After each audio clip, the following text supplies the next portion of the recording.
हमरा घर में अब जोग मैया फल और फूल चढ़े बोगे। दर्शन दो भक्त के अपना,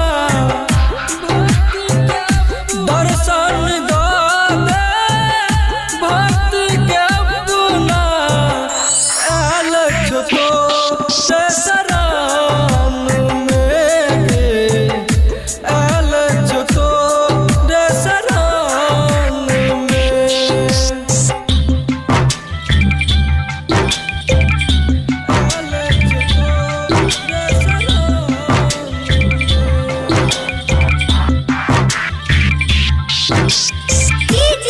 राजकुमार राजकुमार